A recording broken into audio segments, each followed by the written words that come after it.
Understanding Genesis 1 to 11 really is it's everything to me. Honestly, like it's so important when it comes to Bible study. Because most confusing questions of the future, they go back to, those problem passages that were like, I don't know what to do with this. Oftentimes the answer is found in a proper reading of Genesis 1 to 11. Importantly, these chapters lay the foundation for the unique worldview of the ancient people. And this is what we're getting into today. The worldview. What is a worldview? A worldview is how people view the world. Okay. So how they saw the world, right? When they looked at the world, what did they see? So the idea here is that we want to have the worldview of ancient people because we'll start seeing things differently in the text of the Bible and even in our own experience. Okay. So again, we're talking about prehistory. Genesis 1 to 11 deals with the age known as prehistory. Prehistory is a term for the record of time prior, the time prior to recorded history, a time from which we have no surviving written records themselves. So you don't have a writing from Noah, right? Or Methuselah or things like that. We don't have surviving written records themselves, yet from which there has survived a collective consciousness, a collective memory about things that have happened in the ancient past, okay? So within all of the most ancient accounts of prehistory, there are certain fundamental shared features across all of them. They are the following. So one is going to be the dawn of the world, right? So the explanation of how we got to where we are. Ancient prehistory is always talking about the creation of the world. Number two, it's going to be talking about the origin of the great leaders of the world, okay? Those who are in control and have power. How did they come to be in control and have power, and what gives them the right to have power? Right? So that is often something that is discussed in ancient writings about prehistory. And then the third and final thing is going to be the flood. Okay?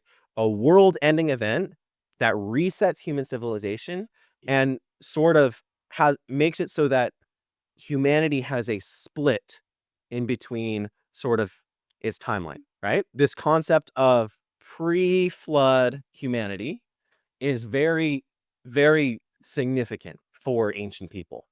That at one time, there were the glory days where things were awesome and we had these great godlike kings ruling over us, and then it all ended, and now we're in the common era. And within that, a sort of longing for the past, right? A longing for the greatness of the past.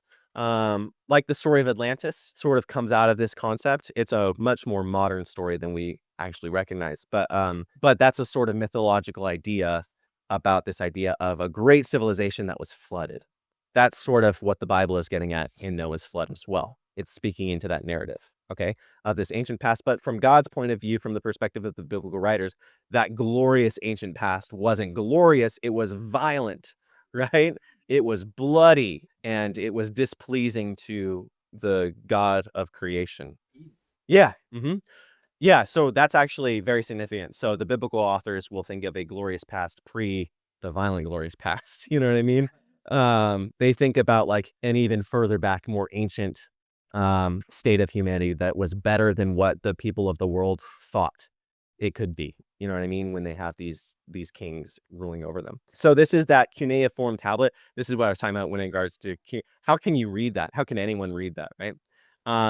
So this is a Babylonian map. So if you watch the video, you will recognize this. But this is a map from actually anti-Israelite culture. Like Israel and Babylon are enemies throughout the Bible. But this is a map from the Babylonian side of things talking about, and the cuneiform will tell you, this is where you go if you want to reach the wreckage of Noah's Ark. His name is Unapishtim in their parlance, right? But yeah, the idea here is that if you go up to this mountain, you will find the broken down ark. The mountain that they say is Uratu, which in the Bible is communicated as Ararat, right? It's the same mountain. They even are referring to the same mountain. So it's this idea that the Babylonians agree about this ancient past. The ancient Hebrews are agreeing about this ancient past. They are disagreeing about the meaning that we're supposed to derive from this story. For the Babylonians, it's the gods got angry with us because we were being so loud and having such a great time. For the Israelites, it's the creator God was grieved at all of the human suffering and all of the weak and powerless being butchered by the powerful. Does that make sense? They're talking about the same thing, but from two different perspectives. Here's another example. So this is called the Sumerian Kings List. This is another set of cuneiform tablets. And again, it has sort of a very definitive, these 10 mega important figures, the seventh of which was taken up into heaven, the final of which was chosen to survive the flood. It's called the Sumerian Kings List, and they share these traits. They share these examples of these great figures of the past that are super important, the seventh of which is taken up in heaven, the final of which is chosen to survive and does survive the flood. So this is another one of those cultures, not Babylonian, but Sumerian, a shared culture that shares this history with what you read in the Bible, okay? That they are agreeing upon these things, they're just disagreeing on the meaning and what is the message. The text of the Bible covers each of these topics for itself in the chapters of Genesis 1 to 11. That's what we're trying to get at, is when you're reading Genesis 1 to 11, you are reading like, here's the agreed upon story of the ancient past, but from the Israelite perspective. Some people will be like, so you're saying the Bible isn't novel?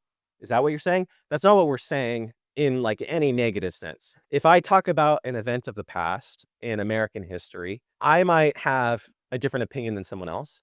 And if I'm inspired by God to write a scriptural understanding, a prophetic understanding of American history, I'm talking about a single event, but what's novel is the divine perspective, the perspective from the creator God. And the question is, why do we trust, and I keep going back to this point, why would we trust the biblical account over these other accounts in the details? Because Jesus is the one who authenticates this. For all the nations, the Messiah comes and he gathers all the nations and he says, these are the scriptures that testify about me. So the proof is in the resurrection, always. Even Paul in 1 Corinthians 15 will say, if Christ is not raised, all this is meaningless. Does that make sense? So let's talk about creation accounts, because we'll start at that starting point, because that will help us understand cosmology. So a creation account is an explanation of how and why the universe came to be. Universe meaning everything that began to exist. So I'm going to read for you, just because I'm probably sure everyone in here has not read this. I'm going to show you what a non-biblical creation account looks like. A non-biblical. So we all know in the beginning, God created the heavens and the earth. Yeah, the earth was, without form and void. Darkness was over the face of the deep. Okay, let's read from the Enuma Elish. This is the Babylonian creation account. So this is their account of the world. Again, when we talked about those three things that are in all of these ancient prehistory writings, right? All right, here we go. When on high the heaven had not been named, firm ground below had not been called by name, not but primordial Aspu, their begetter, and the demiurge Tiamat, she who bore them all, their waters commingling as a single body. So we'll stop there. Mm-hmm. Heaven and earth, heaven and ground, don't exist. They have not been named, right? The only thing is Aspu and Tiamat, their waters commingling as a single body. That would be fresh water and salt water, okay? Aspu and Tiamat, and they beget heaven and earth, Aspu and Tiamat. Their waters commingling as a single body. No reed hut had been matted, no marshland had appeared, no gods whatever had been brought into being, uncalled by name, their destinies undetermined. It was then that the gods were formed within them. Formed within who? The waters, Tiamat and Aspu. Okay? The story will go on to talk about this primordial state of chaos, which is the waters.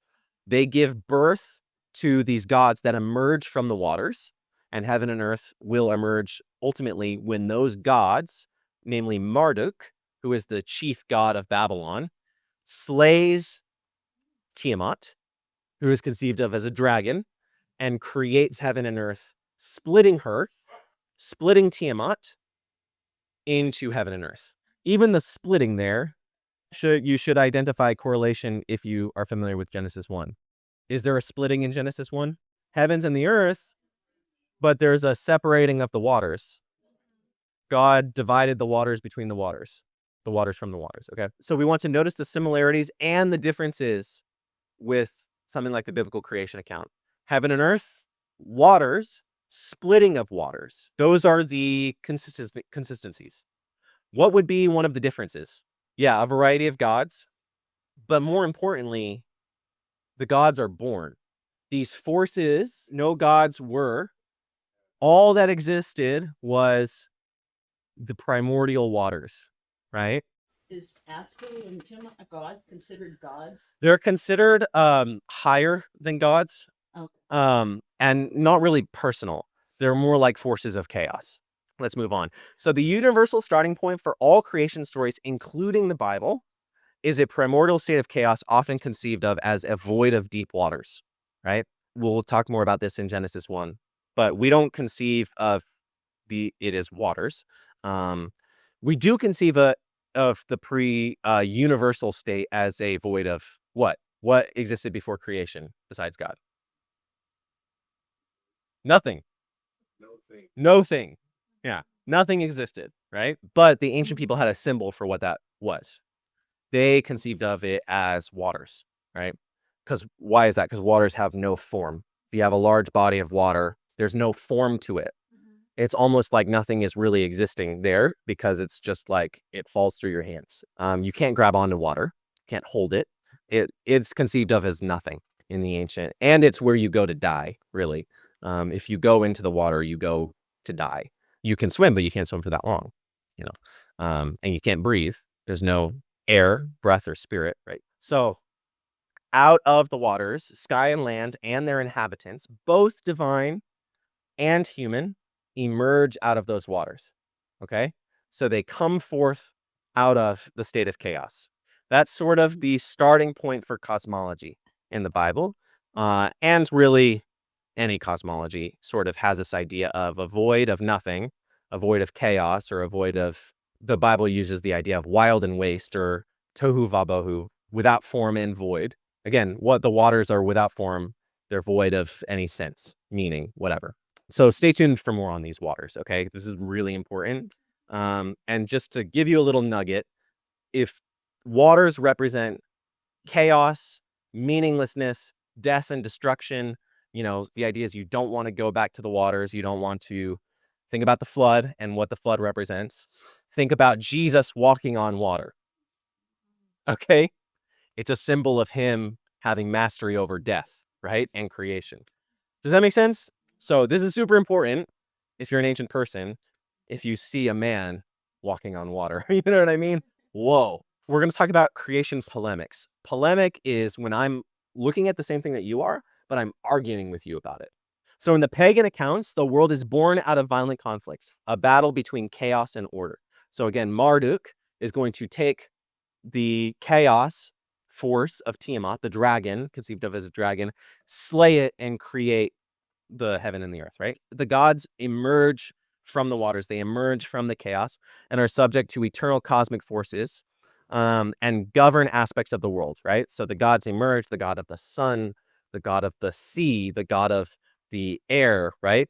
And they are these governing principles or these governing powers over the world, these individuals who might often be at conflict with one another. The gods are competitive, and humans are often created accidentally throughout their battle or intentionally as slaves to either entertain them or feed them. The difference here is the biblical creation account, right? So as opposed to the world being born out of violent conflict, the world is created as an intentional act of a being which exists prior to and separate apart from the waters. So in the beginning, God, the state of the creation in Genesis 1 is God looks at the waters and chooses to do something with them. Whereas you don't have that in these pagan accounts. You have the co-waters of Aspu and Tiamat commingling as a body, and then the gods emerge out. In the Bible, chaos, or the waters, is effortlessly subdued by the creator God who carefully and purposefully forms the cosmos. So again, in pagan accounts, the world is born out of conflict, out of a war. In the biblical creation account, God is joyfully making things, and saying it is good at the end of it. So creating it with intention and then approving of its existence. Living beings are lovingly created and given stewardship over the world. So humans are created and taught to rule, right? Given dominion over the creation. The stars and celestial creatures in the heavens, the humans over the animals on the earth, Does that make sense? Humans are the climax of creation. They are the image of God, which in pagan literature was what the king was called. But in the Bible, every human is an image, right?